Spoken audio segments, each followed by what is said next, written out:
à mes pieds. La révélation de tes paroles éclaire. Gloire à Dieu. Alors,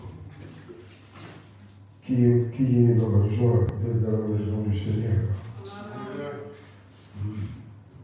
Gloire à Dieu. J'ai quand même l'impression que je ne suis pas dans une église aujourd'hui. Vous ne reflétez pas ni la joie, ni rien du tout. Qu'est-ce qui va pas? Ça va. Qu'est-ce qui va pas? Le froid. Oh là là. Mais dans la salle, il ne fait pas froid, moi. Et surtout, la chaleur de l'Esprit Saint, ça c'est encore plus profond. Alléluia. Alors, il faut toujours être dans la joie quand on est dans la maison du Seigneur.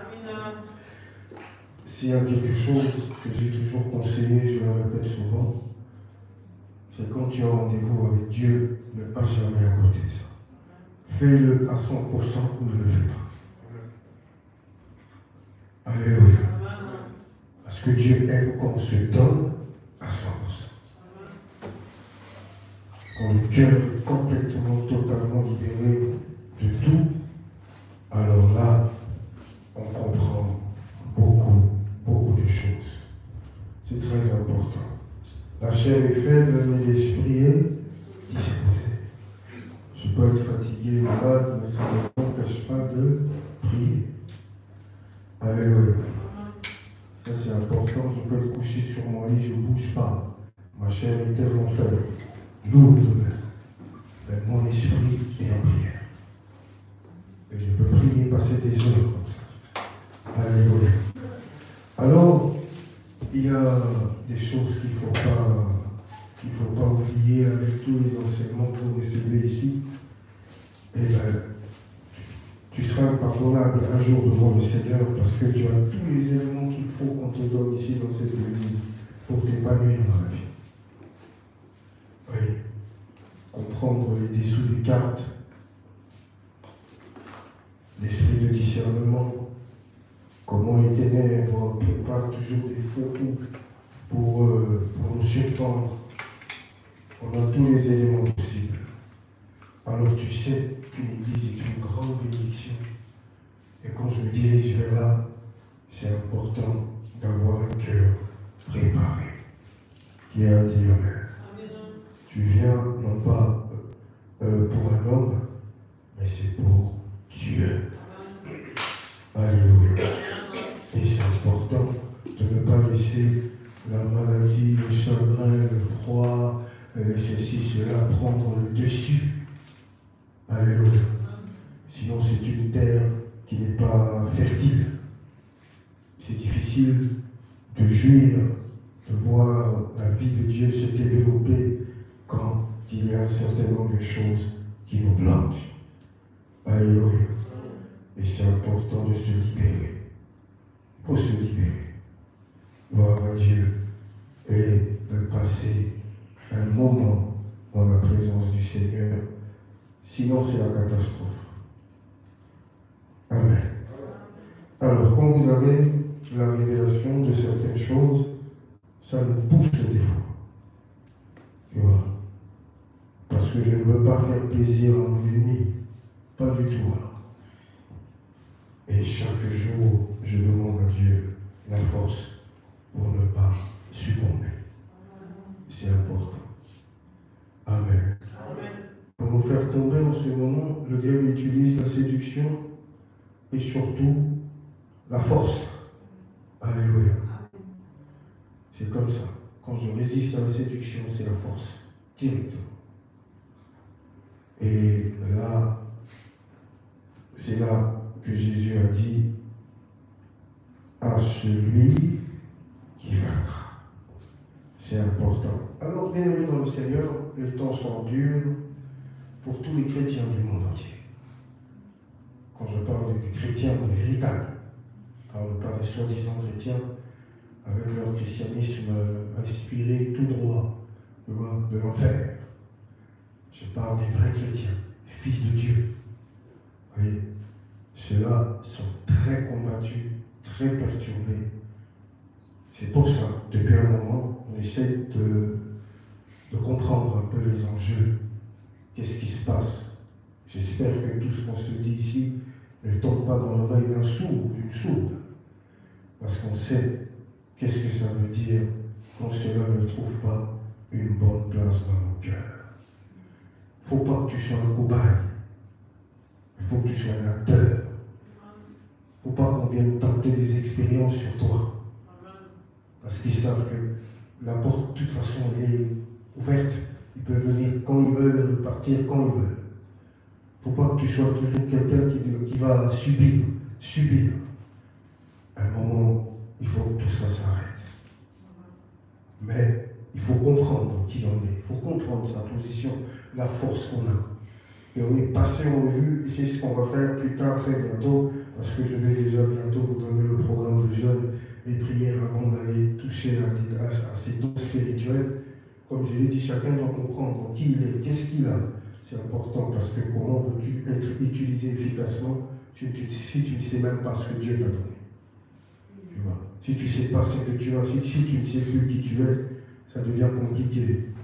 Oui, très compliqué. Alors que quand tu sais, tu as une certaine assurance. Tu ne trembles pas devant un certain nombre de choses. Parce que tu sais que Dieu t'a donné des capacités. La nature de Dieu vit en nous, c'est comme ça. Moi, on peut me présenter n'importe quel cas, maladie, il est malade, ceci, cela, je ne panique jamais. Parce que je suis conscient que j'ai un don de guérison. Je suis allé voir une sœur qui était très malade, elle était à Brookman. C'était bien avant le Covid. Il y a beaucoup d'années. Elle souffrait de je ne sais quoi. Alors il fallait absolument s'habiller, des gants, des masques, et puis mettre une combinaison, parce que c'était dangereux. Un contact rapproché avec la sœur était très dangereux, donc il fallait absolument se préserver. Moi j'arrive devant la porte, on me dit, mais il faut mettre tout ça. Je dis non, je ne mettrai rien. Monsieur, c'est très dangereux ce que vous faites là. Je dis non, j'en ai pas besoin. Je suis entré dans la salle parce que je savais que ce n'était pas à elle de me contaminer. Mais moi, j'avais quelque chose pour la guérir. Je suis entré là-bas. Elle, même quand elle me voit sans gants, sans masque, sans tout ça, elle me dit, oh, comment ça se fait tu viens comme ça? Je n'ai pas peur, ce n'est qu'un microbe. Quand je sais qu'il est écrit, vous imposerez le main au malade, et les malades seront guéris. J'impose mes mains alors que je n'avais pas le droit. Et je sors de là. Quelques heures après, mon téléphone sonne, elle était plus isolée, elle était dans une chambre. Qui a contaminé qui? Moi je savais qu'elle n'allait jamais me contaminer. Par le sang de Jésus, j'étais protégé. C'est plus que les gants, les masques, tous ces uniformes-là. Je sais que le sang de Jésus est beaucoup plus puissant que ça. Et que moi, j'avais la possibilité, par la grâce de Dieu, de transmettre quelque chose à cette sœur. Donc tu vois que quand tu sais qu'est-ce que tu as plus d'assurance. Quand tu sais que Dieu t'a donné quelque chose de très puissant, eh bien tu ne paniques pas. Raison pour laquelle on passe un moment justement, on tourne autour de ce thème, pour que ça ne soit pas où on va lire, et don de prophétie, don de ceci, don de cela. Après c'est pareil, c'est comme d'habitude. C'était juste un dimanche, on a prêché sur les dons spirituels et c'est tout. Non. Moi, je veux vraiment que ce qui est écrit dans 1 Corinthiens chapitre 12, j'avais demandé à l'époque, quand on a commencé ça il y a un an, de souligner la manifestation de l'Esprit. Je veux vraiment m'attarder là dans quelques semaines. La manifestation de l'Esprit. C'était aussi important de comprendre qu'en face de nous, le monde de ténèbres, il se comporte de la même manière. Pendant que l'ennemi est déjà autour de toi, se manifeste déjà. Donc, c'était important aussi de comprendre comment l'ennemi opère. Oui. Parce qu'on vit dans un monde très très dangereux et surtout notre univers à nous, chrétiens, dans une église, c'est encore plus dangereux. Parce qu'il y a beaucoup d'hypocrisie, il y a beaucoup de choses bizarres. Et quand tu n'es pas préparé à cela, c'est compliqué après. Tu te fais avoir après. Tu subis des années. Alors que tu viens à l'église régulièrement. Alors, ce que je vous ai dit jeudi, c'est important. Il ouvrit leur esprit pour comprendre les Écritures. Vous voyez, les gens qui avaient un peu un esprit borné, qui ne comprenaient pas beaucoup de choses. On va voir cela aujourd'hui, avancer un petit peu et prier un petit peu avec vous pour vous aider à comprendre beaucoup de réalités. Moïse, avant d'aller en Égypte, Dieu devait changer sa manière de voir les choses. Parce que Moïse connaissait la capacité de Pharaon. Politiquement, militairement, spirituellement, il savait que Pharaon était très fort. Parce que d'ailleurs, comme il a été élevé en Égypte, dans la cour royale, il est écrit, Moïse a été élevé comme un prince égyptien. Il connaissait la science de le mettre totalement à la perfection. Alors, le fait de l'envoyer là-bas, pour qu'il aille, pour qu'il retourne en Égypte et aller travailler, il était mieux placé pour comprendre la cour du Pharaon. Qu'est-ce que cette cour représentait exactement? Parce qu'il y avait des prêtres, il y avait des devins, il y avait des sorciers. C'était une cour spirituellement très très forte. Alors, s'aventurer comme ça, et se présenter juste comme ça, et attaquer et travailler sans comprendre certaines choses, cela a changé la vie de beaucoup de personnes. Je ne sais pas si vous me comprenez. On s'est attaqué à des monuments, à des choses parfois qu'on ne comprenait pas. Et le retour était quelque chose d'incroyable pour beaucoup de personnes. La vie de certaines personnes gâchée aujourd'hui. Parce qu'ils n'ont pas eu la possibilité de comprendre que quand on se lance dans une bataille spirituelle, il faut absolument être discipliné dans la vie. C'est très important. Parce que ces esprits sont très rancuniers. Très, très rancuniers. Alors, Dieu devait travailler dans l'esprit de Moïse. C'était le contraire. Moïse devait comprendre qu'il avait reçu quelque chose qui était beaucoup plus puissant, beaucoup plus grand que le Pharaon. Et cela a pris 40 ans. Dieu a préparé Moïse à cette fameuse rencontre. Ce tête-à-tête qu'il a eu avec les magiciens du Pharaon. Ce tête-à-tête qu'il a eu avec les serviteurs du Pharaon. Il savait que c'était des gens très, très, très puissants spirituellement. Mais il fallait absolument le préparer à cela. Moïse a été bien préparé par Dieu. Pendant 40 ans, Dieu était là. Et Dieu a tout fait pour que Moïse comprenne réellement le rouage du métier. Et qu'il partait, il s'engageait dans quelque chose qui n'était pas du tout facile. C'était un monde incroyable. Il fallait être très, très, très vigilant. Et Moïse avait l'onction et la puissance nécessaire pour retourner en Égypte et travailler et réussir. Et c'était ce qu'il a fait. Mais c'était une lutte bien spirituelle. Alors, cela représente le monde d'aujourd'hui. Quand on est en face de ce qui se passe là, il faut comprendre beaucoup de réalités. Alors, on va voir un peu et on va lancer petit à petit la prière pour aider un certain nombre de personnes. Je vais vous dire par exemple, il ouvrit leur esprit, c'était important. Jésus a fait ça au bon moment, parce qu'ils avaient un peu l'esprit borné. Tout était fermé, c'était les ténèbres, ils ne comprenaient rien. Intelligence voilée, tout était étouffé dans leur esprit. Et c'était très compliqué pour eux de saisir des réalités spirituelles. Alors, pour une vie chrétienne victorieuse, il faut que le chrétien effectue un changement très important dans sa conception des choses spirituelles. C'est très important.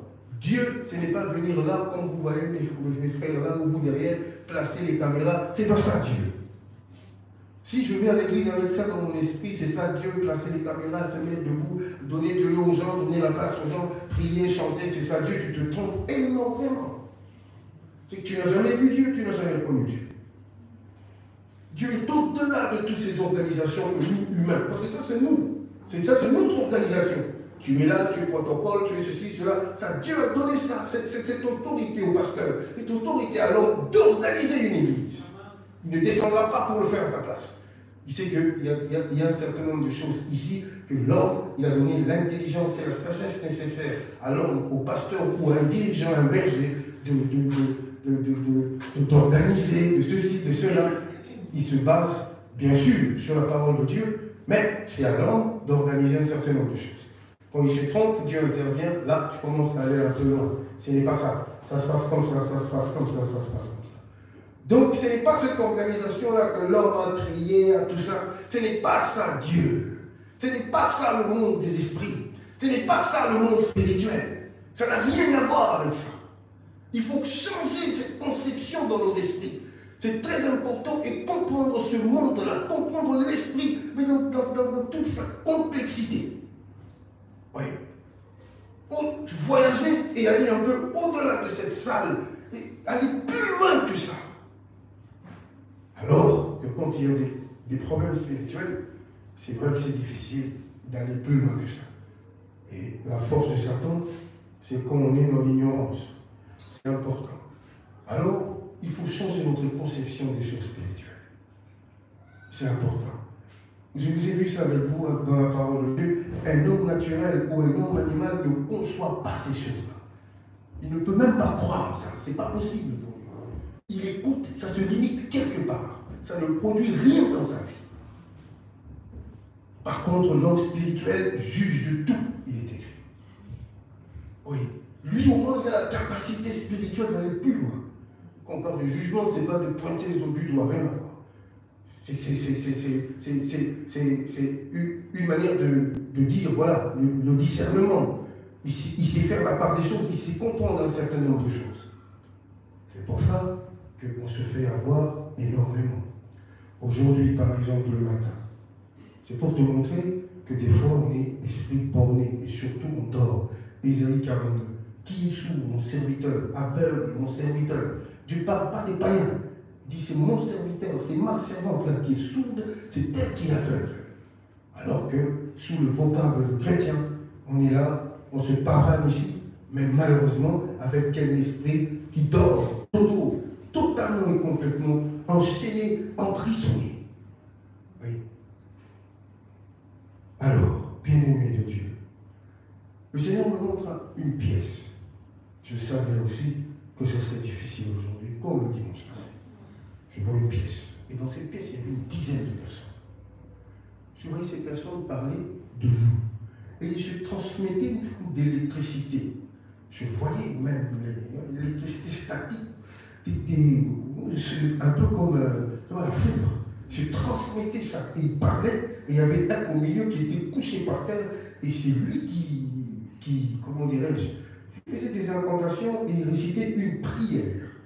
Et cette prière, pendant qu'il récitait cette prière, je ne voyais plus clair. Je voyais la pièce, je voyais comme s'il y avait la fumée, je voyais comme s'il y avait, voilà, c'était plus clair à mes yeux. Tant que ces personnes étaient couchées par terre, ils récitaient une prière, et les autres tremblaient, ils se transmettaient de l'électricité, et je voyais cette électricité quitter cette salle, pouf, et venir vers chez nous. Voyez, là, directement, l'esprit m'emmène pour comprendre la première dimension, cette dimension-là que je venais de voir, c'était ça, une dimension occulte, où les occultistes se mettent ensemble pour attaquer les enfants de Dieu, pour déranger les cultes. Parce que là, ils sont persuadés que c'est presque la fin, c'est presque la victoire. Alléluia. C'est comme ça. Les églises vont fermer, les chrétiens seront totalement et complètement perdus et perturbés, et on avance tout doucement vers là. Et pendant que tu es là, tu vois ce genre de choses. Tu es complètement différent de celui qui n'a rien vu. Parce que toi, tu es motivé, tu te dis que ça ne va pas arriver. Et quand tu te mets à prier, à intercéder pour essayer de bloquer cette force-là, c'est comme ça que la lutte a commencé ce matin, moi et ces gens-là. Où je priais et ce temps-là poussé par terre, c'était moi contre lui. Il récitait des prières et moi je priais, jusqu'à ce que Dieu m'a donné la victoire totale sur ces gens-là. Vous voyez. Mais c'est quelque chose que, par exemple, toi, tu n'as pas vu. Quand tu as prié pour le culte, comment tu as dirigé tes prières? Quand tu as prié pour toi, comment tu as dirigé tes prières? Tu vois que sans la révélation, sans un esprit, comme dirait le Seigneur, tu vois, un esprit beaucoup plus... C'est difficile de comprendre qu'est-ce qui se passe réellement. Ça peut être source de beaucoup de malheur dans ma vie. Je ne sais pas qu'il y a un groupe de 10 personnes qui se mettent ensemble tous les jours dans un temple, dans un coin. Ils disent des prières bizarres, m'envoient des mauvais sorts et ces choses-là viennent juste à déstabiliser ma famille, mon foyer, ma santé, mes enfants, sans pour autant comprendre. Je ne soupçonne absolument rien. Et pendant que je prie d'une certaine manière, alors que ces gens-là sont protégés, ne sont même pas dérangés par ça. Parce qu'ils savent que j'ai un esprit borné. Oui. Ils savent que j'ai un esprit borné. Et quand je commence à comprendre qu'ils imposent la souffrance dans ma vie, terminé. Et quand la souffrance prend le dessus, c'est terminé. Ils savent qu'il ne va plus prier. C'est fini là. Voyez. Alors, si aujourd'hui les sorciers se mettent ensemble avec les occultistes et tout ça pour déranger les cultes, ça veut dire qu'on est déjà très loin spirituel. Vous voyez, très très loin. Alors, mon rôle, c'était de prier et de citer le prénom de chaque personne ici pour que tu ne sois pas pris par ça. Dire Seigneur, en ce moment, protège X, protège Y, protège Z, ainsi de suite, parce que ce sont eux qui sont ciblés justement. J'ai prié aussi pour nos frères et sœurs d'autres églises que je connais. Seigneur, et je sais que certains aussi comme moi ont vu ça. Qu'il y a un combat, le combat s'est intensifié, qu'il faut vraiment être prêt, parce que ces gens-là, ils ne vont pas nous faire des cadeaux. Et c'est la preuve, regardez ce qui se passe maintenant. Donc c'est un monde complexe qui n'a rien à voir avec l'organisation qu'on fait ici dans l'Église. Dieu est un Dieu d'ordre, il faut absolument de l'ordre, mais le côté spirituel est le plus important. Si vous vous organisez de trop et vous négligez le côté spirituel, ça ne sert à rien. Vous pouvez quand on vient chez vous, c'est vraiment l'ordre à l'état pur. Mais vous nous dégagez rien. Et les démons, ils aiment ce genre d'endroit. C'est un temple idéal pour les démons. Parce qu'ils savent qu'ils peuvent cacher leurs œuvres calmement et enchaîner et surtout emprisonner les esprits. Oui. Alors, n'oublie pas que ton esprit, c'est ton véritable toi, c'est ton esprit. Ce n'est pas ta chair. Parce que la chair, un jour, il ira dans la tombe. Ce n'est pas ça, la chair. Donc, quand on dit bénédicte, ce n'est pas ce corps-là. Parce que ce corps-là va disparaître un jour. C'est ton esprit. Et quand tu parles tu cherches à comprendre l'origine de l'esprit, c'est quand l'Éternel souffle sur l'homme. Et c'est à ce moment-là qu'il est écrit devant une âme vivante. Oui, Dieu a soufflé, l'esprit. Donc, chrétien ou pas chrétien, on a tous un esprit. C'est le souffle du Tout-Puissant. En réalité, dans l'homme, c'est l'esprit. C'est le souffle du Tout-Puissant. Oui. Donc ça a une place primordiale. Alors, lorsqu'on parle de séparation avec Dieu, c'est le corps? Non, c'est l'esprit. Oui. Donc je t'emmène là, parce que je dis, je n'avais pas le temps d'aller jusque-là, pour que tu comprennes pourquoi Satan s'accroche tant à cela. Parce qu'il sait que ton véritable toi, c'est là-bas. Si tu as des problèmes là-bas, eh bien, la chair ne peut que subir tout ce qui se passe en toi. Tu vois? Parce que la chair, ce corps-là, n'est absolument rien du tout. Oui. Si l'esprit est malade, si l'esprit est en prison, c'est ça le problème. Alors que quand Dieu a soufflé sur l'homme, c'était ça. Il créa l'homme à son image et à sa ressemblance. Et lorsqu'il y a une séparation entre Dieu et l'homme, l'esprit de l'homme, complètement séparé de Dieu, un abîme était là de sépi qui nous séparait complètement avec Dieu. Oui. L'homme était à la merci de Satan. Et Satan avait compris la partie la plus importante dans l'homme. Il y a 3 parties, corps, âme, esprit. Tu sais que l'esprit, c'est ce qui fait de toi quelqu'un d'exceptionnel. Parce que tu réfléchis, la pensée. Oui, c'est ce qu'on va définir un peu ensemble. Alors, quand Jésus-Christ est arrivé sur la terre, ce n'était pas pour sauver le corps, c'était pour sauver les esprits. Les esprits emprisonnés. Les esprits limités. Ils ne pouvaient pouvez plus aller vers Dieu. Il a la pensée de Dieu comme Caïn. Il ne sait pas l'atteindre parce qu'il y avait une séparation. Alors ça favorisait quoi? Satan s'est associé à cela et vous voyez comment le monde s'est développé aujourd'hui. Un homme très intelligent a l'intelligence du mal. Et ces choses-là utilisées à bon escient par Satan pour créer le monde que vous voyez aujourd'hui. C'est-à-dire que quand tu as la possibilité en Jésus-Christ réellement, tu as de posséder un certain nombre de choses, être maître total de toi-même, tu peux aller tellement loin dans ton esprit. Tu n'as pas idée. Vous voyez. Alors, un esprit borné, un esprit totalement, le chaos même de l'esprit. Il n'y avait rien, plus rien. La séparation avec Dieu était consommée déjà. Et l'homme était à la merci de l'ennemi, à la merci du diable. Oui. Alors, pour qu'il soit totalement maîtrisé, il faut faire un certain nombre de choses. Allez, on y va, on va lire quelques versets. Jusqu'ici, ça va? Vous me suivez? Voilà, ma prière est qu'après cette période, que réellement ce qu'on a vu jeudi ensemble se réalise dans ta vie. Alléluia, ouvrir l'esprit. Autrement dit, l'intelligence, le renouvellement de l'intelligence. Oui, je vois beaucoup plus loin, je comprends certaines choses. Amen. Quelqu'un qui a un esprit en prison, c'est quand quelqu'un qui a pris une grande quantité de drogue ou voilà, boisson alcoolisée, tout ça. Il n'est plus maître de son corps. Alléluia. Il ne maîtrise absolument plus rien de sa propre vie.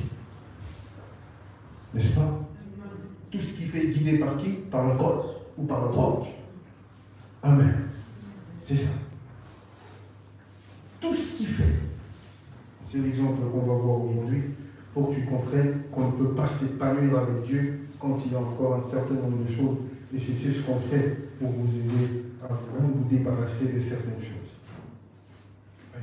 L'esprit, quand l'esprit dort, c'est terminé. Il est sous influence. Il ne fait pas les choses selon... voilà. C'est bien ça. Amen. Et tu te réveilles un jour, le lendemain matin, dessoulé complètement, et tu te dis, mais c'était moi. Alléluia. C'est vrai que j'ai fait ça. Waouh. Combien d'entre nous on a fait des bêtises quand on était sous influence de la l'alcool? Et certains ont même regretté ça le lendemain, n'est-ce pas?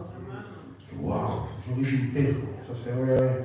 Certains bois, ils deviennent violents. Certains bois, ils deviennent je ne sais pas quoi. Alléluia. Ils ne supportent pas l'alcool. Et c'est semblable à une personne qui n'a pas le contrôle de son esprit. Son esprit est complètement et totalement étouffé quelque part. On vit dans un monde où la méchanceté a pris une place terrible. Est-ce qu'un homme, enfin, une femme normale, est-ce qu'une personne peut vraiment aller dans une fête, boire à un point qu'il ne contrôle absolument plus rien, et se met dans une piste dans la piste devant tout le monde, et se met à danser comme une malade, et tout le monde a le réflexe de faire quoi? De prendre son téléphone et de filmer. Et après, tout le monde est dans ce TikTok que tous les réseaux sociaux. Wow. Et le lendemain matin, on se réveille avec l'image de toi partout, en train de danser comme une malade. Si ton esprit n'est pas en prison, tu ne fais pas ça. Qui me comprend? Le jour où tu te réveilles, le moment où on te réveille, ah, tu avais trop bu le lendemain. Et waouh, moi je fais ça. C'est exactement ça quand on vient à Jésus. Tu te réveilles. Ce qui était devenu normal dans ta vie, tu comprends. Waouh, c'est vrai que ça là, c'était vraiment pas normal. Je m'habillais comme une prostituée. C'est moi ça. Oui. C'est moi ça.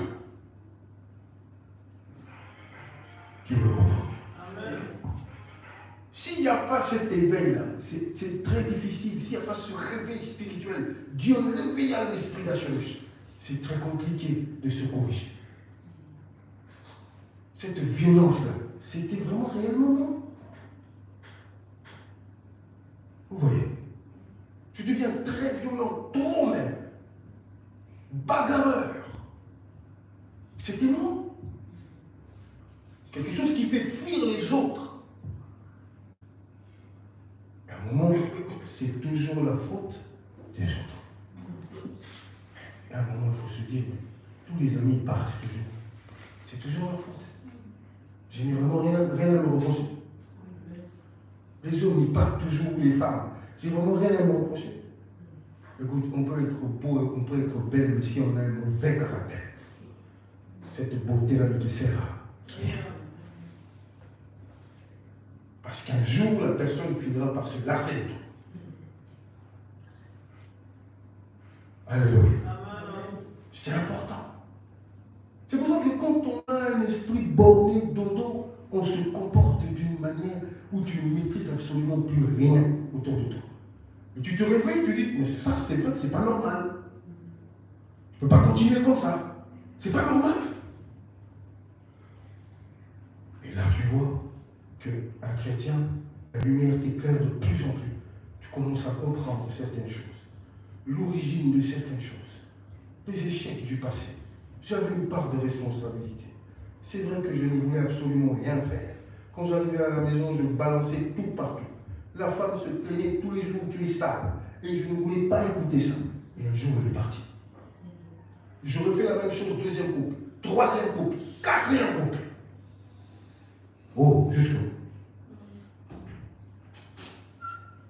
Séparation sur séparation. Oui, il y a des choses qui ne marchent pas dans ma vie que je dois comprendre. Je suis beau, je suis belle, non? Qu'est-ce qui va pas? Alléluia. Si ça dépendait que de la beauté de mon frère et ma soeur, mais beaucoup sont déjà mariés. Ça dépendait que de ça. Oui. Alors, quand vous êtes victime d'un groupe de personnes qui ne lâchent pas la pression spirituellement, et pendant qu'ils faisaient des prières bizarres, je ne voyais plus clair. Tout était devenu un peu flou. Parce que j'ai avancé petit à petit et voir. J'ai vu un groupe de personnes, il y avait quelques femmes, il y avait quelques... Je me dis, Seigneur, je peux peut-être reconnaître certaines personnes-là. Tu ne sais pas que tu as des ennemis. Ils se font passer pour des amis. En vérité, ce sont des ennemis. Amen. Ils nous ont maudits au nom de Dieu. Tu trouves ça normal? Ils ont dit que c'est Dieu qui l'a dit. Mais ce n'était pas Dieu. Il casse sa magie, sa sorcellerie. C'est Dieu qui m'a dit, vous verrez cette église-là. Moi, je vous dis. Combien ils disent? Ils savent ce qu'ils font la nuit. La pression qu'ils mettent la nuit. Ils le savent. Et, entre-temps, il y a des suiveurs qui ne comprennent rien. Il suffit qu'on l'appelle, qu'on lui dise n'importe quoi, il suit directement. Il suffit qu'on lui dise n'importe quoi, il a toujours quelque chose à dire lui aussi. Sans savoir que c'est un groupe de personnes qui se mettent ensemble la nuit pour maudire cet endroit, pour maudire la vie de l'autre, et chercher des soutiens à gauche à droite. Et toi, tu es là tous les jours, tu pleures. Tu ignores totalement l'existence de ce complot-là, exactement comme Job. Il n'a rien vu venir. Les enfants, les biens, le ceci, c'était un assaut, mais alors extraordinaire de la part de Satan. Satan avait mais alors mis le paquet pour détruire la vie de cet homme. Et même ces trois amis-là, ils sont tous devenus complices de Satan sans le vouloir. Sa femme est devenue complice de Satan sans le vouloir. Job est seul. Il est resté seul. Même ses domestiques ne le respectaient même plus. Il se plaint. Il dit même les domestiques. Et seul. Satan l'a dit. Et ses trois amis disaient tout n'importe quoi. Regarde, tu es un pécheur, blablabla, blablabla, sans savoir qu'ils étaient tout simplement victimes de qui? De Satan, qui attaquait la vie de Job et qui voulait absolument changer cette conception-là dans la tête de Job. Job, tu dois maudire Dieu. Dieu ne t'aime pas. Sinon, regarde les conséquences de ta piété. Tu étais là toutes ces années, tu craignais Dieu, et regarde comment Dieu te remercie. Tes sacrifices, c'est ça. Tu n'as plus de femme, tu n'as plus d'amis, tu n'as plus d'enfants, tu n'as plus rien. Oui, la rébellion. Alors que qui était derrière? C'était Satan. Alors, ces genres d'enseignement, c'est pour nous aider à comprendre par la lumière du Christ. C'est pour ça que Jésus m'a dit, nettoie premièrement l'intérieur et l'extérieur. Suivant, parce qu'il ne s'agit pas de mon corps. Mon corps est tout simplement victime de qui? De mon esprit. Si mon esprit est en prison, qui demande à mon corps de m'habiller comme une prostituée, je ne peux que... Parce qu'il y a des esprits qui se sont liés à... Je me suis retrouvé là-dedans, dans quelque chose que je ne maîtrise pas, que je ne comprends pas. Oui.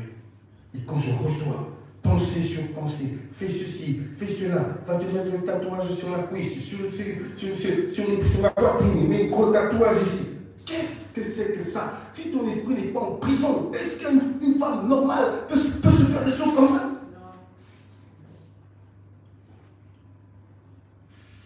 C'est normal, parce que l'esprit en prison, tu vas comprendre qu'est-ce qui se passe pendant qu'on te prive de la réflexion, pas intellectuelle, mais spirituelle.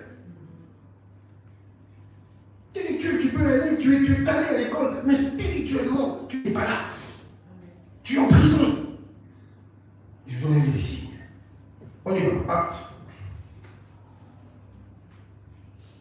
Chapitre 16. Ça va? Ça se passe bien? Amen. On nous comprend? Amen. Voilà. C'est pour se perfectionner. Alléluia. Pour que tu avances. Pas seulement en ceci, mais en caractère, en comportement, spirituellement, tout ça. Nettoie premièrement l'intérieur, dit le Seigneur. C'est-à-dire, c'est l'esprit. Si l'esprit est guéri, le corps ne peut que suivre. Amen. Parce que désormais, l'esprit te dit, écoute, un enfant de Dieu, fais ça. Et tu changes ton accoutrement, ta manière de penser, même les perspectives de la vie. C'était des priorités pour moi d'aller chez les prostituées, c'est fini. Il y a des jeunes personnes qui vivent comme ça jusqu'à aujourd'hui. Des prostituées, tout ceci, tout cela. Je suis passé par là. Avec votre groupe d'amis, c'est lui qui ne va pas chez les prostituées, on te traite pour moins que rien. Eh, gros, toi toi tu fais pas ça. Ah, oh, gros, oh, blablabla, blablabla. Influencé. Alors pour prouver à tes amis que toi aussi tu es quelqu'un, un bad boy. Moi je suis un bad boy, je suis méchant. Quand je vois ces gamins-là m'attendre, passer par là, je comprends. Je passais par là. Je dis, moi, je suis méchant. Bad boy. J'imagine un ami à l'époque, il habite en France aujourd'hui. Lui, son surnom, c'était l'Ifélo. Donc, l'enfer, c'est qu'ils ne comprennent pas ça. C'était son surnom. On avait sonné l'Ifélo. Parce que bêtise, c'est une bêtise.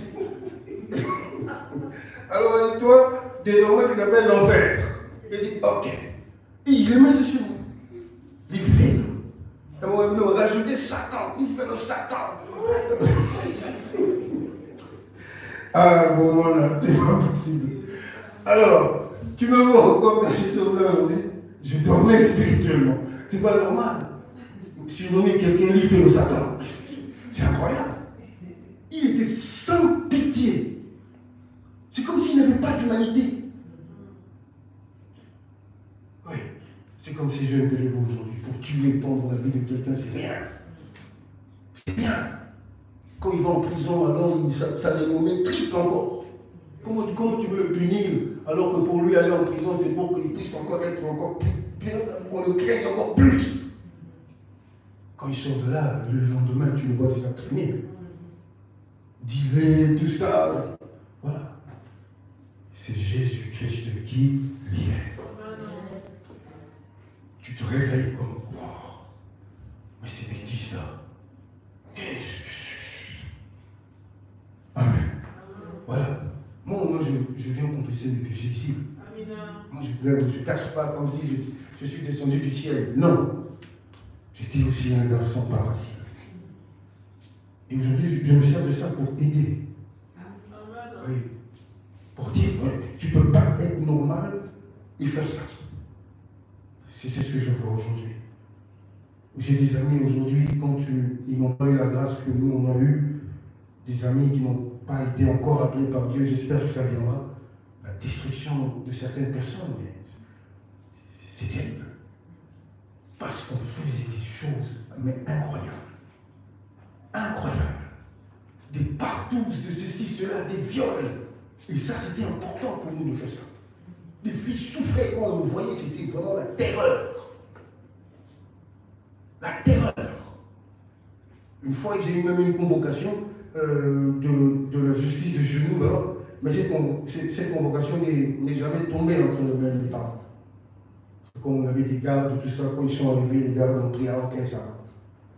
Et c'est seulement l'aide du compte de mon père qui m'appelle et me dit, parce qu'on m'appelait PDG. PDG. Qu'est-ce qu'il t'a encore fait? Voilà. Impunité totale. Alors, ça s'est retourné comme un mouvement pour beaucoup aujourd'hui. C'est bien de faire ça, de découvrir des expériences sexuelles, partout, tout ça. Et après, si tu as un esprit normal, si tu es éveillé, tu ne peux pas faire ce genre de choses. C'est impossible. Ton esprit est en prison. Et on se réveille en Jésus-Christ. Oui, c'est important. Allez, on y va. 16. Lis à partir du 16e verset.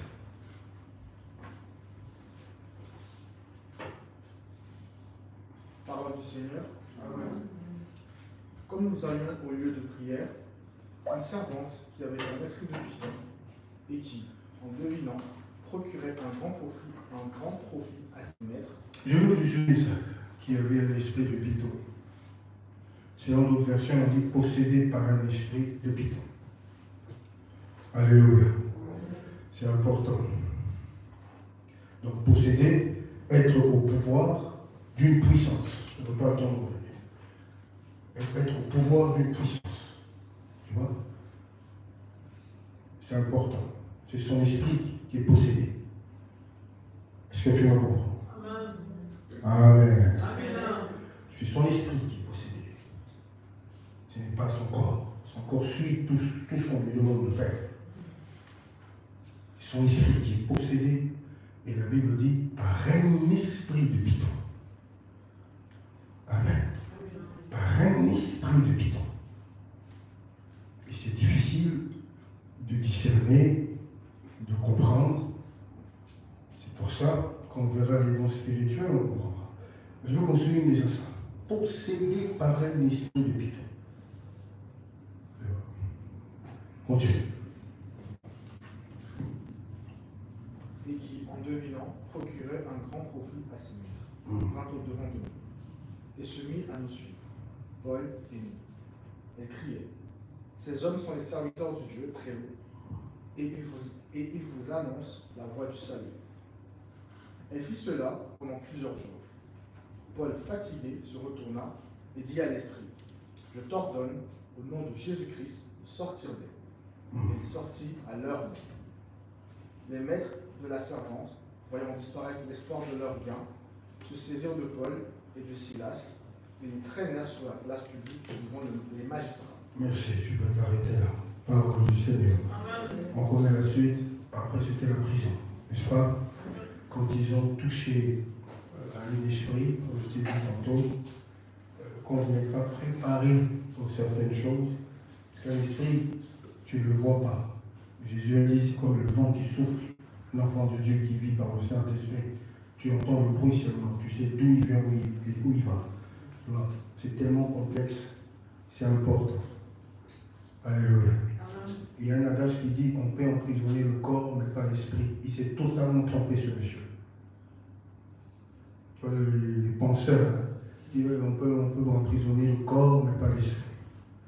Il s'est trompé, totalement. Quand l'esprit est en prison, c'est la catastrophe. C'est la catastrophe. Oui. C'était un combat spirituel après énorme quand ils ont combattu frontalement cet esprit. Le combat n'est pas contre la chair et le sang, mais contre les esprits. Oui.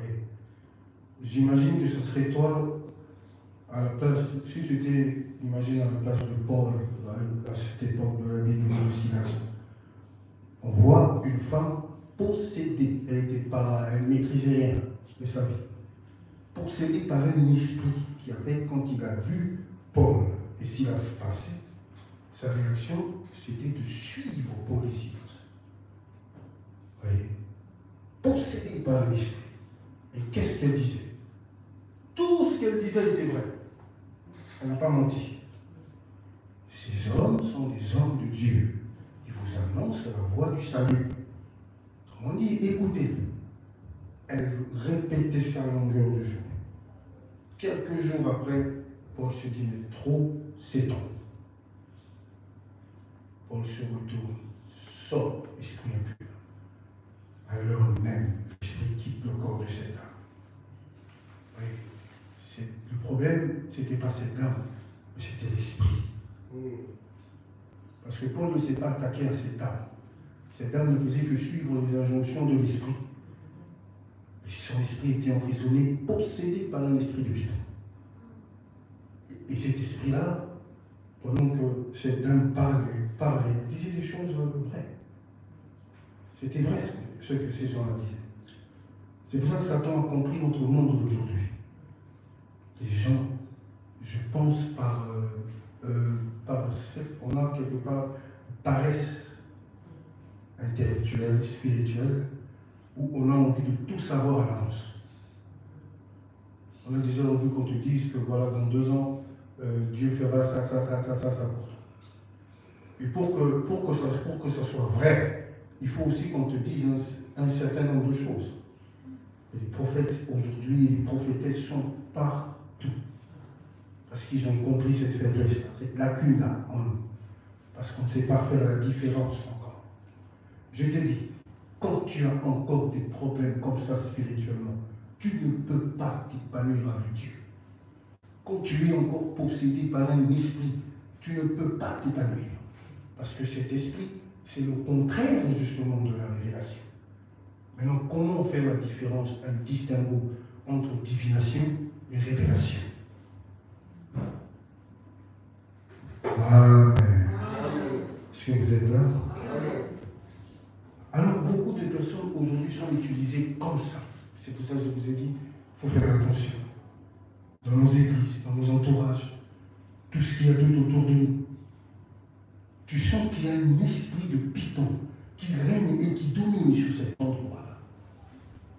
Et je pense que c'est l'esprit, alors que ce n'est pas l'esprit de Dieu. Cette femme était zélée, elle parlait, elle criait même, il était tout. Mais en vérité, tout ce qui sortait de sa bouche ne venait pas de Dieu. On peut avoir un zèle, voir quelqu'un qui sert Dieu avec mes zèles, laisse tomber. Mais Christ nous a aidés dans quelque chose qu'il ne faut jamais oublier ça. Alors, fruit, vous le reconnaîtrez. C'est très important. Très important. On peut penser que c'est une simple faiblesse, ça va passer, ainsi de suite, mais ça peut cacher des choses terribles. Beaucoup de personnes aujourd'hui ont cassé leur vie parce qu'ils ont pris à la légère quelque chose qu'il ne fallait pas. Quelque chose qu'ils avaient en eux qui les a détruits. Que Satan utilisait pour les détruire. Une petite faiblesse, on pense que c'est une simple faiblesse, alors qu'il cache énormément de secrets derrière. Ça remonte peut-être à des générations. Et ça peut nuire à la vie d'une personne des années durant. S'il n'y a pas une véritable rencontre avec le Seigneur Jésus-Christ. Oui. C'est un ce qui s'est passé pour que tu te retrouves comme ça. Tu peux avoir un don prophétique. Mais tant que cet esprit est là, comment veux-tu expérimenter la puissance de ce don-là? La révélation, c'est un terrain très puissant. Mais comment faire la différence, un distinguo entre révélation et édification? Les serpents ressemblaient comme deux gouttes d'eau au serpent de Pharaon. Où est le serpent de Dieu, où est le serpent de Satan? Ils avaient tous le même pouvoir. Les magiciens de Pharaon capables de faire la même chose. Moïse capable de faire la même chose. Mais qui était derrière? Il s'appuyait sur quel esprit pour faire ça? Est-ce que vous comprenez? C'est poussé par le Saint-Esprit que les hommes ont parlé de la part de Dieu. Mais cette femme, ce n'était pas le cas. C'était poussé par quel esprit? Certaines choses qui sortent de nos bouches là. Poussé par quel esprit? Un esprit m'a dit. Quel esprit t'a dit? J'ai vu c'est comme si on me parlait. Qui t'a parlé? C'est un Dieu de précision. Quand il a prié pour l'aveugle a dit, je vois des hommes comme des arbres. Jésus va encore prier pour lui. Parce qu'il veut la clarté. Pour guérir sa cécité totalement. Et qu'il comprenne que voilà, quand ça t'attend encore, ne sois pas pressé. Attends que ça soit clair. Ne bouge pas de là jusqu'à ce que tout soit clair dans ton esprit. Ne prends pas la décision de partir tout de suite pendant que ce n'est pas encore clair dans ton esprit. Ne prends pas la décision de tout briser pendant que ce n'est pas clair dans ton esprit. Et ne pas laisser la colère, de ceci, cela venir prendre le dessus et après tourner à prendre n'importe quelle décision poussée, inspirée par des esprits. Beaucoup on se engage là. Un esprit m'a dit, quel esprit? Moi déjà quand quelqu'un m'appelle, j'ai fait ceci, et c'est comme si quelqu'un me parlait. Je ne prends plus ça déjà au sérieux. Parce que si quelqu'un me parlait, c'est qui ce quelqu'un? Ça peut être aussi le diable. Alors tu veux me transmettre quel message? Du Saint-Esprit ou du diable? Vous devez vous poser ce genre de questions après un songe, après une vision. Ça vient réellement de qui? C'est Satan qui me parle? Ou c'est Dieu qui me parle? Parce que Satan peut te parler aussi, t'inquiète pas. Il se déguise en ange de lumière. Il vit avec des apparences, tu te dis que Dieu m'a visité, mais ce n'est pas Dieu. Il prend l'apparence de quelqu'un qui est déjà décédé, il vient te parler, chasse-le. C'est pas Dieu. Oh, moi, ma mère me visite, elle vient souvent me parler, et ce qu'elle me dit dans les rêves, ça se réalise. Mais ça ne vient pas de Dieu. On voit clairement ici que cet homme avait la possibilité de dire des choses vraies. Dans les songes, il faut toujours savoir, il faut toujours comprendre, prendre les éléments bibliques. C'est à ce moment-là que tu sais réellement discerner et interpréter un songe ou une vision. Quand c'est quelque chose qui ne ressemble à rien, c'est un rêve poubelle, il ne faut surtout pas t'amuser à croire que Dieu m'a parlé. Parce que tu risques d'aller loin, surtout quand on veut te mentir, te manipuler. Un esprit change d'apparence, il prend l'apparence d'une femme tellement belle que tu es, et puis il se présente à toi pendant les rêves, on t'explique un certain nombre de choses. C'est Dieu qui m'avait visité, ce n'est pas Dieu. Peut-être que tu es sous l'emprise de cet esprit-là, qui change d'apparence et qui t'attaque chaque nuit jusqu'à ce que, pour que tu ne comprennes absolument rien, il te garde sous son pouvoir. Et finalement, dans la vie de tous les jours, ça se voit. Les échecs se répètent dans certains domaines et je ne comprends pas. Pourquoi je ne réussis jamais dans ce domaine-là? Alors, comment tu veux t'épanouir avec les dons spirituels s'il y a encore ça? S'il y a encore des trucs comme ça, un peu flous dans ton esprit, tu vois les hommes comme des arbres. Tu t'imagines? quel décalage, homme et arbre. Waouh! Quel décalage! Tu t'imagines? Il dit, je vois les hommes comme les arbres. Moi, j'ai eu peur quand j'ai lu ça. Je dis, waouh, quel décalage! Des hommes, arbres. Et là, comment tu comprends les choses de Dieu? Tu as vu comment tu peux t'éloigner de l'interprétation? C'était un homme, mais toi tu dis c'est un arbre. Qui ne comprend? Est-ce que vous êtes là, bien aimé? Alors que c'était un homme, hein? Mais toi tu vois, j'ai compris que c'était un arbre. C'est pour ça que quand l'ange Gabriel a visité Daniel, il dit tiens-toi debout, sois fort et comprends la vision. Parce qu'il sait qu'il ne peut pas s'y attendre. Alléluia. Esprit de Python, c'est quoi? Pour que tu comprennes bien qu'à l'église, il y a plus de Python que le Saint-Esprit, la manifestation du Saint-Esprit. Comme ça, tu sais faire un distinguo après, quand tu vois un frère ou une soeur, un cousin, une cousine, un prophète, comme vous aimez les appeler souvent en Afrique. Pourquoi vous choisissez toujours le prophète d'Afrique? Dites-moi. Pourquoi? Moi, j'ai jamais vu un prophète de Paris. C'est toujours moi, je prie avec un prophète de Brazza, je prie avec un prophète d'Abidjan, je prie avec un prophète de Kamana. Oh. Donc là-bas, il y a plus d'esprit prophétique qu'ici. Non. Non. Non. Ils nous ont dit beaucoup de choses, ça ne s'est même pas compris. Ils nous ont prédit beaucoup de choses, ça ne s'est pas compris. J'étais sur la montagne, Dieu m'a dit que le mariage, c'est pour dans 8 mois. Certains se sont mouillés même, hein? C'est dans 8 mois. Et je me mets à calculer. Mais 8 mois. Oh. Ça se prépare longtemps d'avance. Donc, bon, tout va tomber du ciel, quoi. Ah non, et confiance, c'est la foi. La foi, c'est une folie, frère. Dieu va te surprendre. Dans 8 mois. Un mariage, il nous faut au moins 10 à 15 000 euros. Je n'ai pas cette somme. Et 8 mois, c'est dans quelques... Ok, je ferme les yeux, confiance, on y va dans 8 mois. Alors, elle rappelle le lendemain. Oui, tu as dit hier dans 8 mois. Mais je n'ai personne dans ma vie. J'ai pas le temps de le connaître. Confiance, c'est ton homme.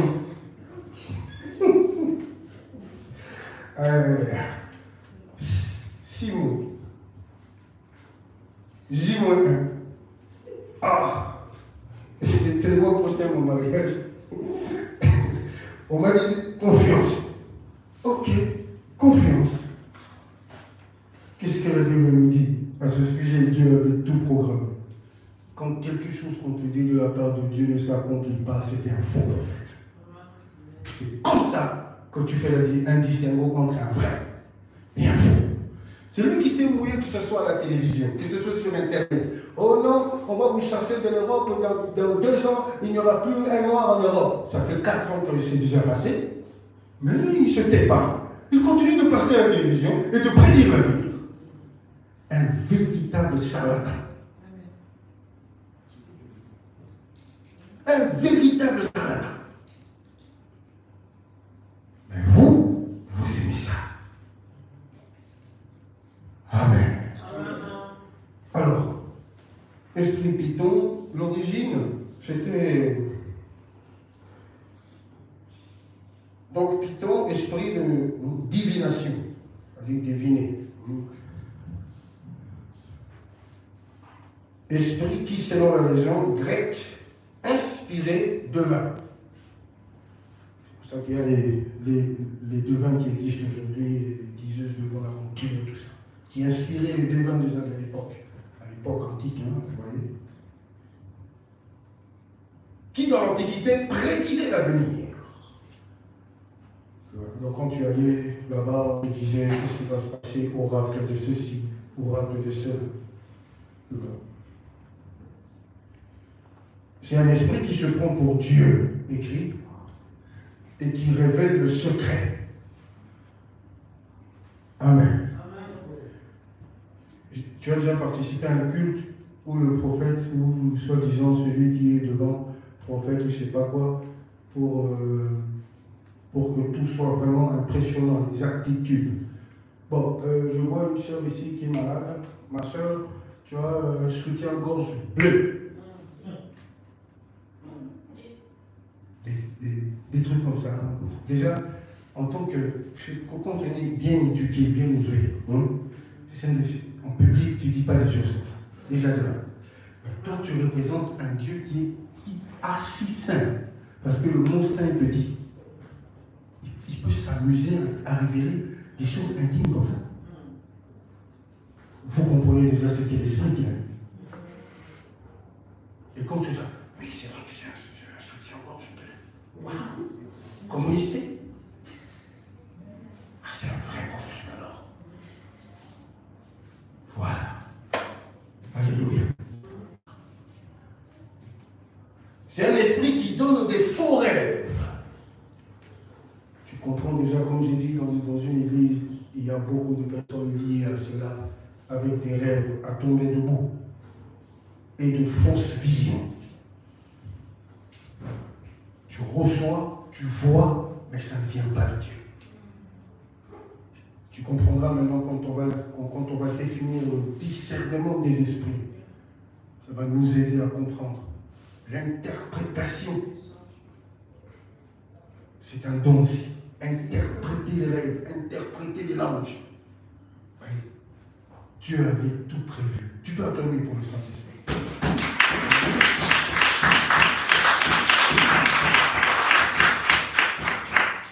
Sans ces dons spirituels, on est à la de Satan.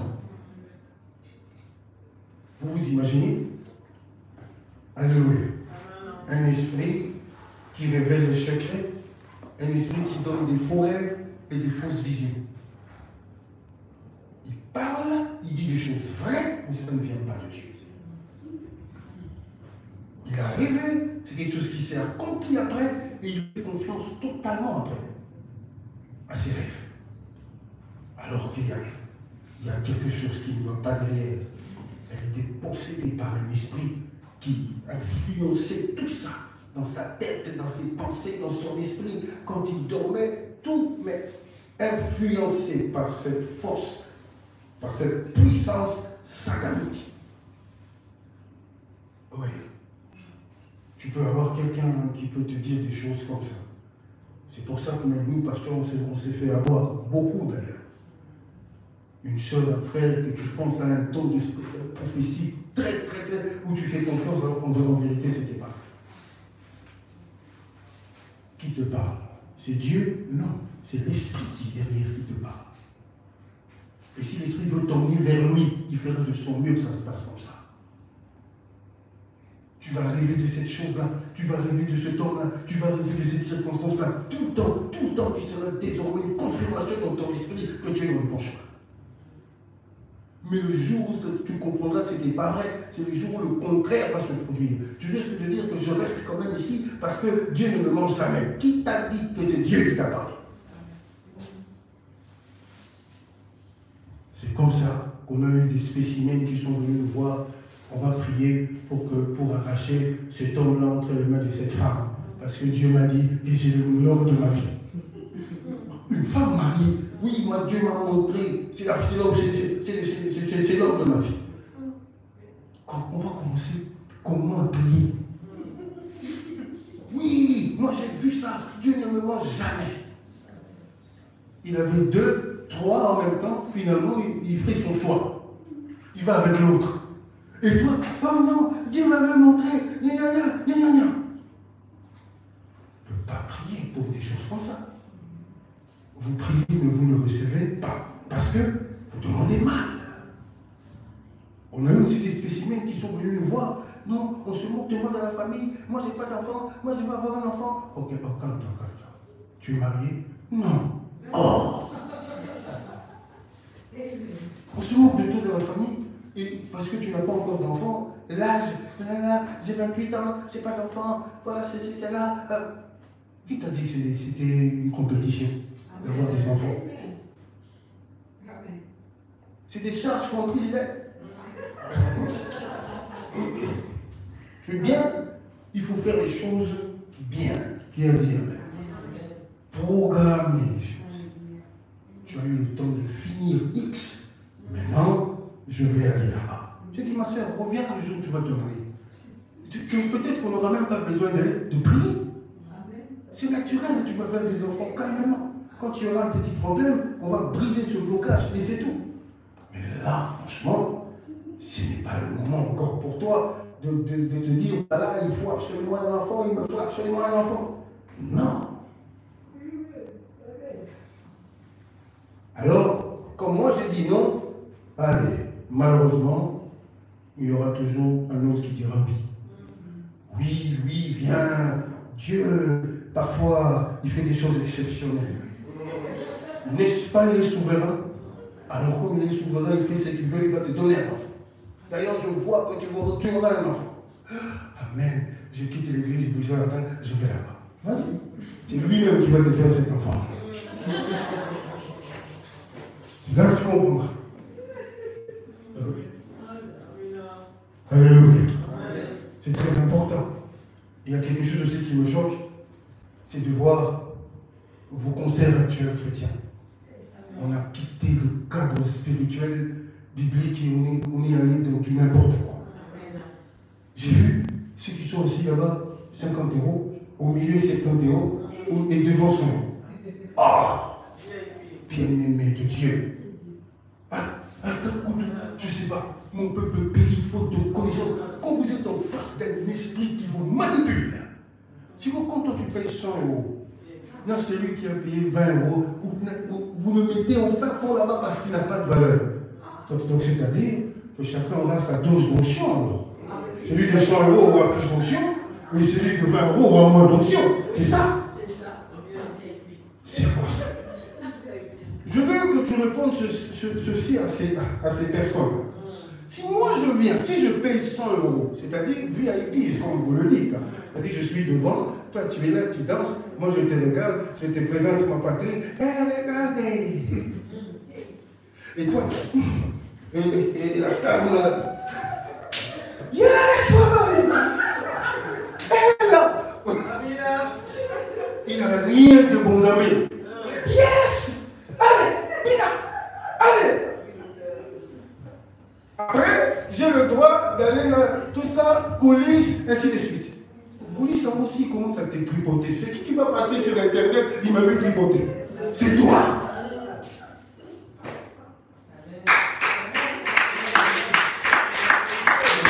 C'est tout. Alors, dites ceci à ces gens-là. Moi, si je vais dans ce concert-là, ce n'est pas pour toi, mais c'est pour la personne qui t'a envoyé. Alors toi, tu représentes seulement cette personne-là. Moi, j'ai besoin de recevoir quelque chose qui ne viendra certainement pas de toi, mais de celui qui t'a envoyé. Et c'est pour ça que je vais là-bas.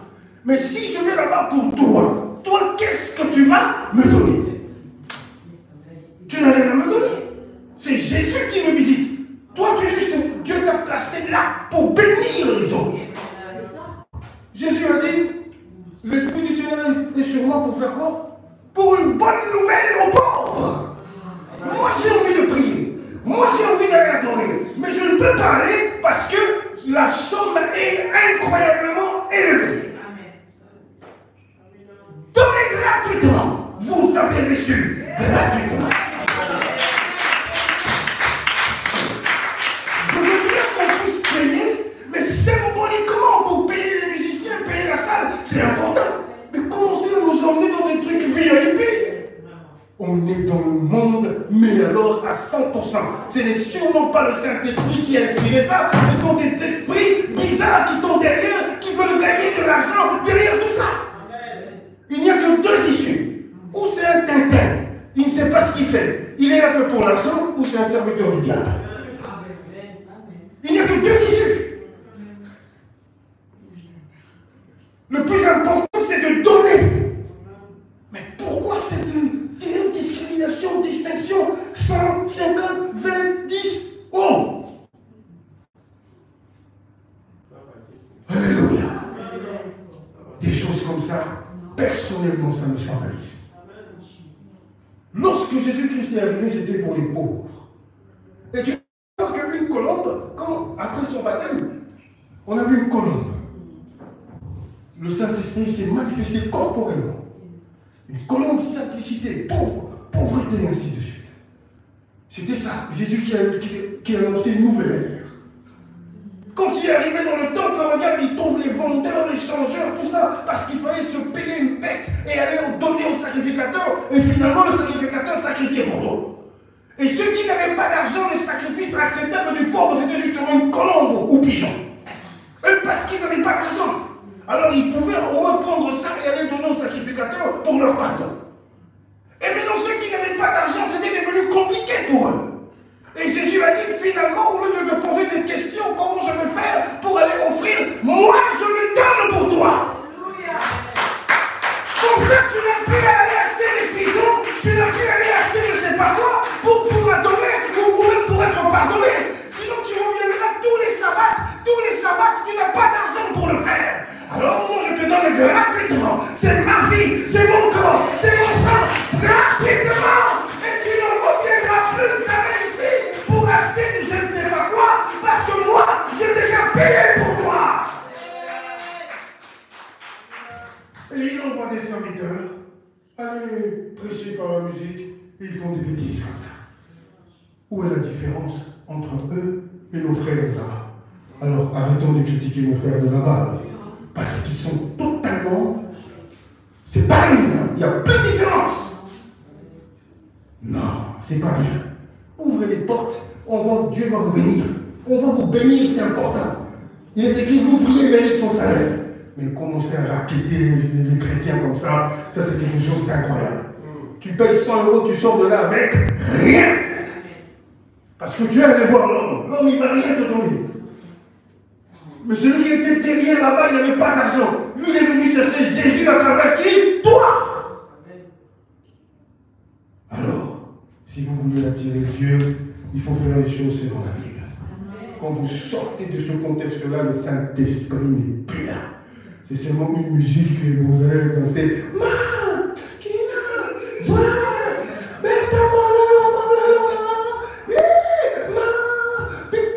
C'est ça. Vous dansez. Et c'est tout. Alléluia. Et il faut voir comment les gens s'habillent maintenant dans les concerts chrétiens. C'est terrible. Il y a le Saint-Esprit qui rentre dedans. Non, c'est fini ça. C'est fini ça. Il n'y a plus de respect, il n'y a plus rien.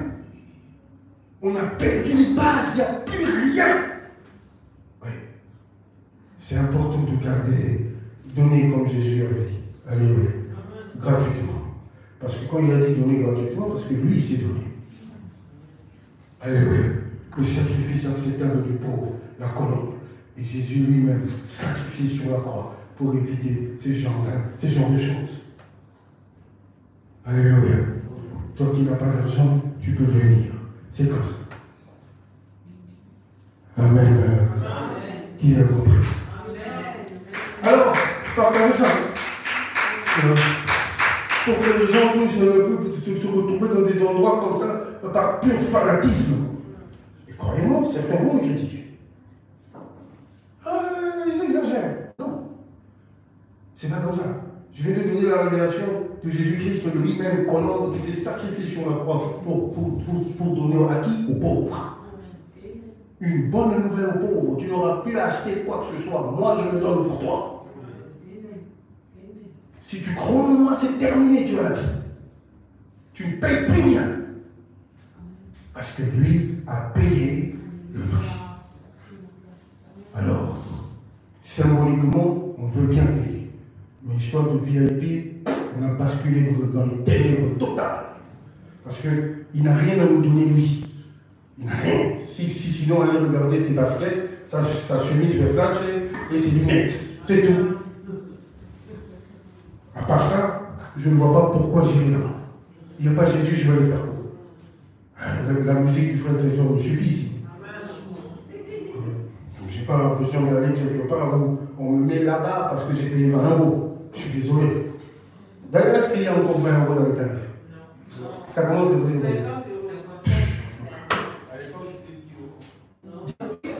à l'époque, c'était 10 euros qu'on avait à Madeleine, là, tout ça, on payait presque rien. C'est juste symbolique, quoi. Après, ils payaient la salle, ils payaient les musiciens, c'est tout. On payait ça même avec. Parce qu'on sait que, voilà, les musiciens, il faut les payer. C'est leur gagne pas, et puis la salle, c'est pas gratuit, c'est pas des parleurs en langue qu'on va nous céder la salle. Non.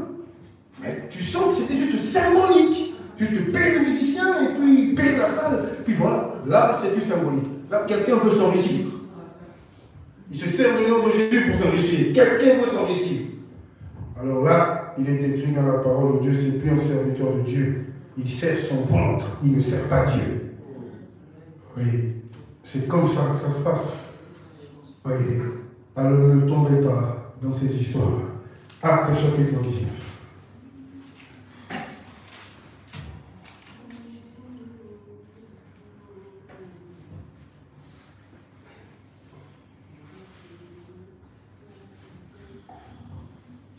Lis à partir du 13e verset.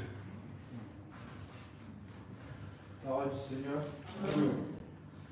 Quelques exorcistes juifs ambulants essayèrent d'invoquer sur ceux qui avaient des esprits malins le nom du Seigneur Jésus en disant « Je vous conjure par Jésus que Paul prêche ». Ceux qui faisaient cela étaient 7 fils de Sceva, juifs, l'un des principaux sacrificateurs.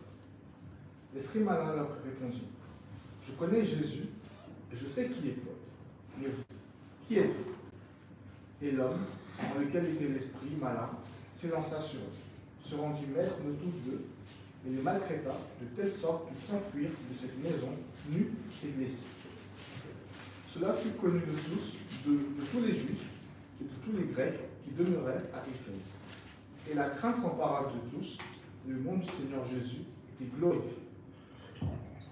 Plusieurs de ceux qui avaient cru... Les 7 fils de Sceva pensaient que le nom de Jésus était une formule qu'on utilisait pour chasser les démons. Alléluia. Ces gens-là, ils ont compris que ça n'avait rien à voir. On peut tous dire Jésus, et ça n'a pas le même effet. Alléluia. Continue.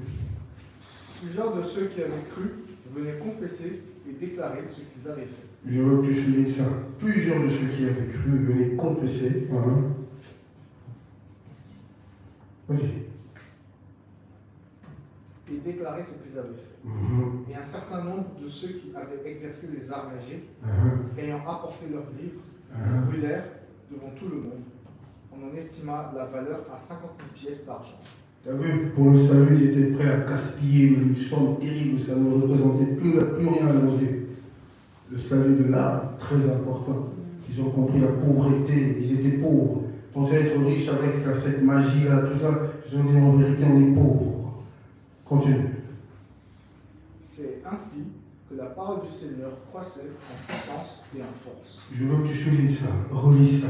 C'est ça notre objectif. C'est comment? La parole de Dieu. C'est ainsi que la parole du Seigneur croissait en puissance et en force. Croissait en puissance et en force. Merci, tu peux t'arrêter. Croissait en puissance et en force. Alléluia. Tu viens de croître. Allez, ça c'est pour te confirmer que quand il y a encore des trucs comme ça, en broglio, et ceci, cela, quelque part où ça compte, on ne peut pas prospérer spirituellement. Cet endroit ne peut pas prospérer spirituellement. Oui, c'est difficile. Alors les gens venaient déposer les ex-magiciens, tous ceux qui faisaient tout et n'importe quoi. Publiquement, ils venaient reconnaître leur tort. Chaque personne venait déposer ses griblis. Tout le monde. Alors là, il est écrit, après, on a constaté que la parole de Dieu progressait, croissait avec force. Parce que là, il n'y avait plus de place pour l'ennemi. Il n'y avait plus de place pour une vie où on cache tout ça. Tous ces magiciens étaient touchés par la puissance du Seigneur Jésus. Et ils ont tout dévoilé. Vous voyez, ils ont compris, certes, ce qu'on a, ça coûte cher, ainsi de suite, mais ils ont tout brûlé. La vie passée était clouée complètement. Oui. Et c'était un changement total. Parce qu'il n'y avait pas de place pour deux. Jésus a dit, tu ne peux pas verser du vin nouveau dans une vieille outre. C'est pas possible quand il y a encore des influences des ténèbres quelque part, voir la main de Dieu agir, travailler librement. Il y aura toujours quelque chose, il y aura toujours quelque chose pour embrouiller les choses. Dans la vie d'une personne, c'est idem. Tu ne peux pas grandir, croître avec force et voir la puissance de Dieu, la puissance des dons spirituels dans ma vie s'il y a encore des chichis spirituels. Si je suis encore visité par cet esprit de Python, si je suis encore visité par cet esprit de Marie de nuit, si je suis encore visité par beaucoup de choses. Oui. C'est comme ça que ça se passe. Avant de m'attaquer aujourd'hui dans le rêve, je vois quelqu'un qui se présente avec un plateau devant moi. Mais malheureusement, ils se sont trompés. Sûrement, ce sont des gens bizarres. Tu as vu cette femme-là qui voyait les serviteurs de Dieu passer? L'esprit, normalement, devait fuir très loin, de peur d'être dévoilé.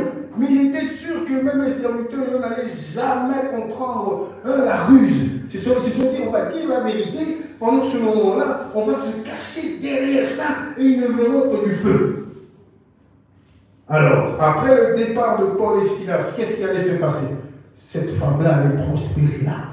Parce qu'ils avaient dit, elle a dit la vérité, et tout ce qu'elle a dit était vrai, c'était réellement des hommes de Dieu. Et tout le monde allait écouter cette dame, alors que cette dame était emprisonnée, envoûtée, mais alors complètement sous l'emprise des démons. Combien nous ont prêché sous l'emprise des démons? Combien nous ont prêché avec un cœur mauvais? Vous voyez, quand un démon a peur, c'est comme ça qu'il se manifeste. Quand tu vois le démon trop parler, quand il commence à trop parler, c'est ce qui trahit la présence d'un démon. Quand il y a la prière, il y a la présence de Dieu, ils sont très agités. C'est quelque chose qu'ils ne supportent pas. Même en face de toi, une personne qui est très agitée, qui veut t'emmener dans sa folie, tu dois faire attention. Regarde juste ses yeux, tu vas tout de suite comprendre que ça ne sert à rien de me disputer avec cette personne. Parce que ce n'est pas lui, c'est un esprit qui veut m'attirer dans sa bêtise. Tu croises des gens comme ça dans la rue où on te dit un certain nombre de choses, tu as envie de te fâcher, mais tu te dis, si je me fâche, ça sert à quoi? Un monsieur qui passe avec sa voiture, tu l'avais fait pipi, connard! Tu as envie de le suivre, yo, on finit. Tu vas faire quoi? Tu vas faire quoi? Il t'insulte.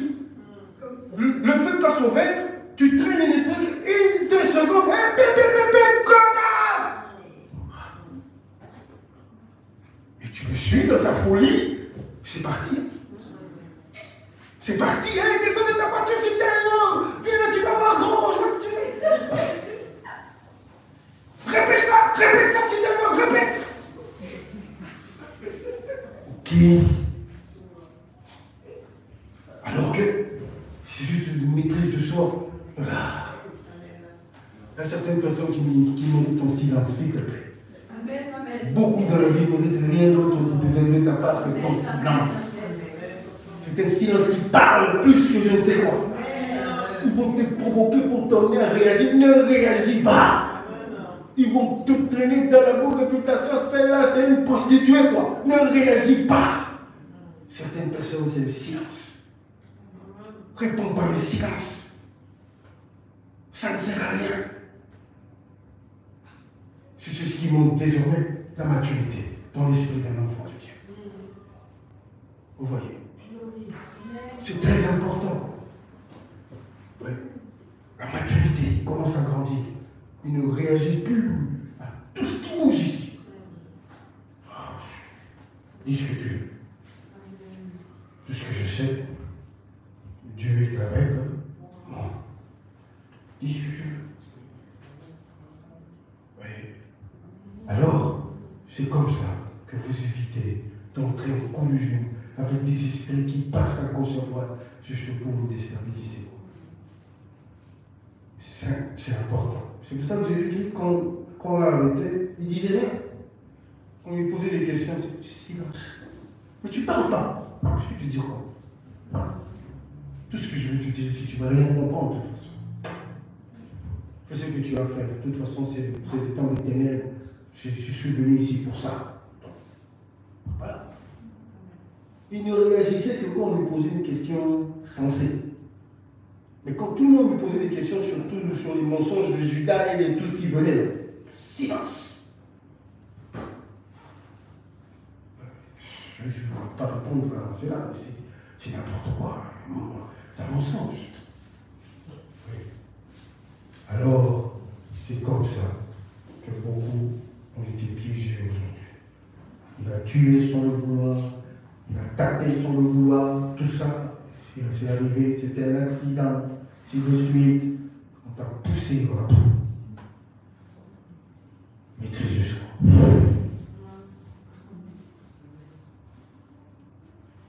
Oui. Alors, vous voyez comment un esprit, quand il est agité, c'est comme ça qu'ils sont. Ce sont les hommes de Dieu, ce sont les hommes de Dieu. L'homme de Dieu se retourne au nom de Jésus, sort de cette dame, cette pauvre dame. Oui. Alors là, la parole de Dieu peut prospérer, calmement croître avec force, avec efficacité. Vous voyez vraiment les fruits, quelqu'un qui grandit avec son Dieu. Parce qu'il n'y a plus personne pour mettre tous les bâtons possibles dans les roues. Il n'y a plus personne pour t'aider à glisser avec des pots de banane pour que tu glisses. On commence jusqu'à la fin. C'est important. Tu vas dire, c'est une qualité, n'est-ce pas? C'est important. On commence, et quand tu vois que ça se répète, esprit, il y a un problème ici. Il y a quelque chose qui ne va pas. Amen. Écris. Qu'est-ce que Jésus voulait dire par là, ouvrir l'esprit? Le verbe ouvrir dans l'idée de donner accès. Parce qu'ils n'avaient pas accès à ça. Tu peux prêcher comme j'ai prêché là. Pour celui qui n'a pas accès à ça, il n'a retenu que des... Voilà. Alléluia. Mais le message central, c'est pas rentré. Il n'a retenu que... Aujourd'hui, le pasteur a dansé pour imiter les musiciens chrétiens. Il n'a retenu que ça. Alléluia. Donc, ouvrir l'esprit dans le sens donner accès. Donner accès. Et non, c'est accessible à tous, selon croyants. Parce que le voile s'est déchiré en deux. Donc c'est accessible. Approchez-vous donc avec assurance du trône de la grâce. Tu vois? D'élargir. Parce qu'on était un peu à l'étroit dans la tête. Quand tu parles de Dieu, quand tu penses, tu as des pensées de Dieu, c'est toujours à côté. Parce que tu n'avais pas encore accès. La porte était encore fermée pour toi. Certes, tu peux faire comme cette femme, esprit de python, sauter, danser comme nous, mais tu n'as pas accès à la grâce de Dieu. Tu n'as pas accès à sa parole. Tu ne comprends pas. Alors celui qui a accès, c'est différent. Donc élargir, on était étroit, esprit borné, limité. Alors il fallait un peu élargir l'espace de d'attente. Tu vois, mais non, c'est plus, je peux aller beaucoup plus loin. Profondeur, c'est important. Gloire à Dieu. Rendre capable. Tu vois.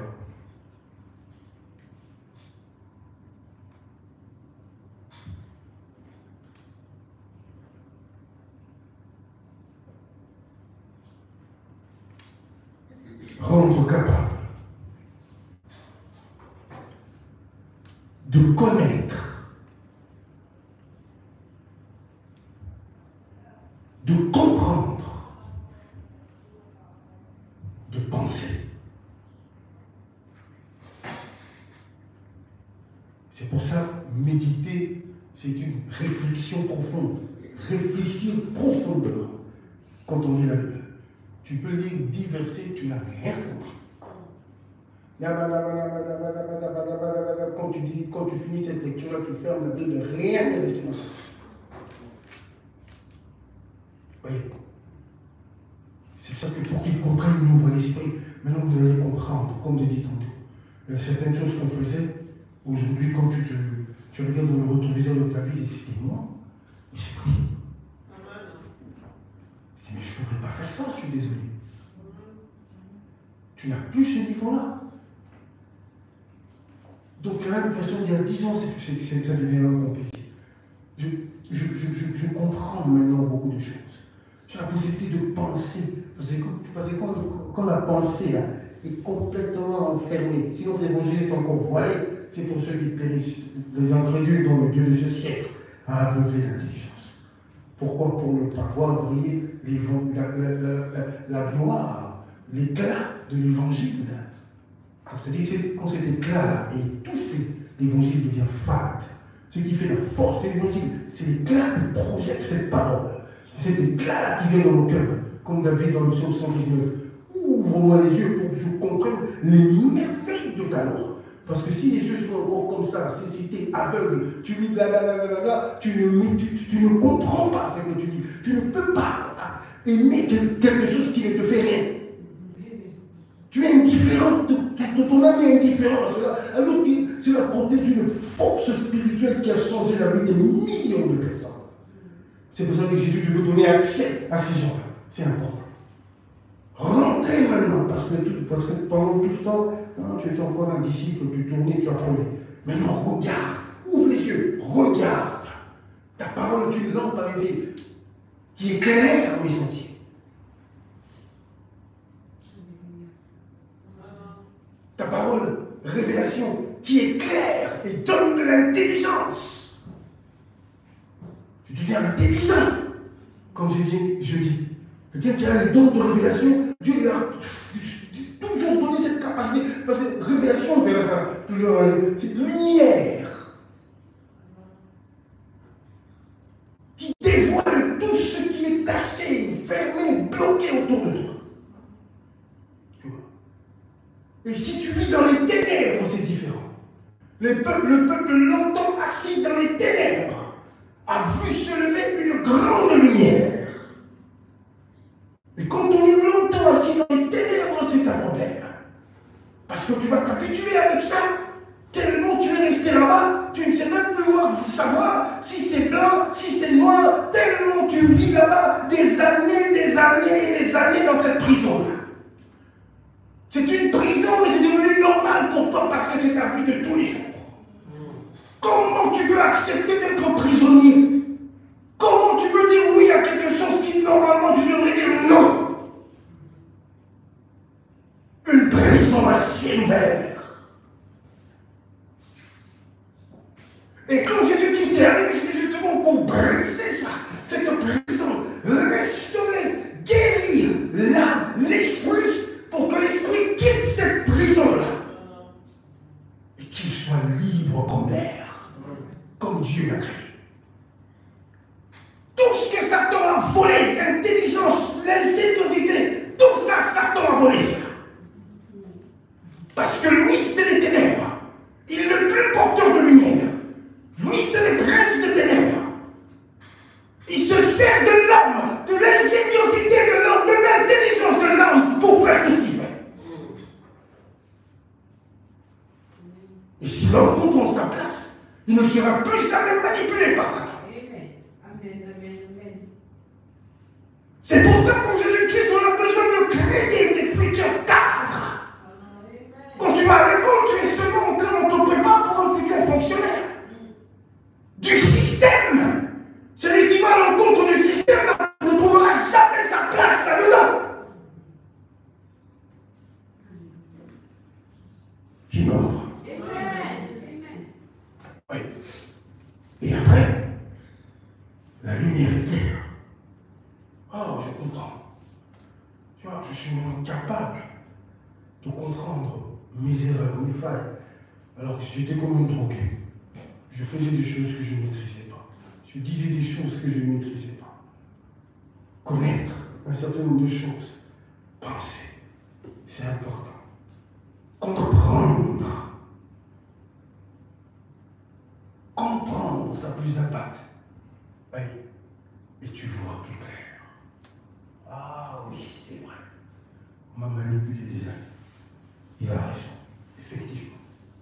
J'ai été manipulé. Effectivement. Alors là, tu peux changer de vie, tu peux changer de chemin. Tu peux réussir dans certains domaines bloqués, calés dans ta vie. Il y a des personnes, tu vois, heureuses sur tout ce qui est professionnel, belle voiture, belle maison, mais en amour zéro. Tu le vois faire des enfants, mais toujours avec des hommes différents. Il a 4 enfants ou 5 enfants à la maison, avec 3, le même papa, l'autre papa, l'autre papa. Toutes ces relations n'aboutissent à rien. Mais le chef infirmière, elle a réussi, elle a créé son entreprise quelque part ici, elle a ses voitures, elle a tout ça. 5-6 personnes qui travaillent pour elle, infirmière. Elle gère bien son entreprise. Mais elle vit toujours seule. Voilà. C'est le contraire pour les autres. Professionnels, tout ça, bloqué, barricadé, malgré ses diplômes. Moi, j'ai des spécimens comme ça dans la famille. Il te parle un français XXL. Il n'a jamais travaillé dans sa vie. Partout où il va, rejet sur rejet. On va subir ça jusqu'au corps. Alors, l'esprit, je commence à comprendre. J'ai vu, merci Seigneur. On attend dans la prière. Et ça ne peut que changer. Alléluia. Des belles exemples pour que tu comprennes qu'il est déjà autour de toi. N'attends pas que quand tu dors seulement. Satan sait que vous l'attendez toujours dans les cauchemars. Que si tu ne fais pas de cauchemars, tu penses que tout va bien. Quand tu te réveilles, tu n'as rien vu pendant 1, 2, 3 semaines. Pour toi, tu n'as pas d'attaque. Tu te trompes. Parce que n'oublie pas que les ténèbres, c'est d'abord caché. Tu ne peux pas voir pour qu'il continue de te manipuler. Quand tu commences à voir, dis merci à Dieu. Parce que quelque part, il t'active pour que tu puisses comprendre que, regarde, ton problème vient de là. Il y a des belles exemples. Combien ces gens disent, cette année, je vais faire le permis. Ça fait 7 ans. N'appelle pas. 7 ans qu'on attend ce permis. Vous venez te voir avec ta voiture, avec ta petite aile derrière. T'as vu ça? Commence par le permis, tout ça, c'est de suite. Même ça, intellectuellement fatigué. Tu te dis, tu n'as pas le temps de l'agglomération. Vitesse réduite, panneau tel, sens interdit. Volume les kilomètres. Je veux faire demain. Ça fait 7 ans, attends, c'est permis. Non, on n'est même pas gourmand. On parle même pas le définitif. Même le premier là. Même ça. Alléluia. Ne pas suffire. Tu n'as pas vu conclure même ça. Alors là, tu commences à comprendre certaines choses que non. Je dois m'améliorer. Alléluia. On rit, mais c'est la vérité. Vous dire que ça, je dois améliorer ça. J'ai tendance à repousser à demain ce que je dois faire aujourd'hui. J'ai tendance à le faire. Il ne faut pas te comporter comme une mère au foyer. Ça, il y a 7 ans, des ans. Ça, 7 ans, des ans, les femmes ne bougeaient pas, elles étaient à la maison. Ok. Mais là, aujourd'hui, c'est fini ça.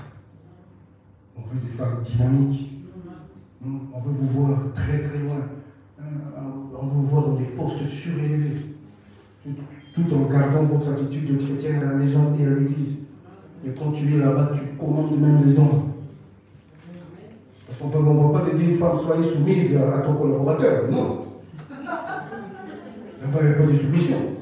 Là-bas, tu es chef. C'est là-bas qu'on veut voir que tu fais là. On veut voir ça là-bas. Alléluia. Tout en gardant ton attitude de chrétienne, de tout ça à l'église et à la maison, tu connais ta place. Mais quand tu es dans ton bureau, on ne te reconnaît plus. Une lionne. Tu tu diriges des hommes, tu diriges. Voilà. C'est important. Ça va me faire plaisir pendant cette période électorale, là, aujourd'hui, les gens ont voté. Tu vois l'affiche là, avec ta photo quelque part ici, votez pour Y. Ah! Caca combat. Aïe, aïe, aïe, aïe, aïe, aïe. Ça me fait plaisir que voilà, on peut communiquer ici. On a notre soeur, notre frère qui s'est présenté à Saint-Jean, à Scarbeck, tout ça, blablabla, votez.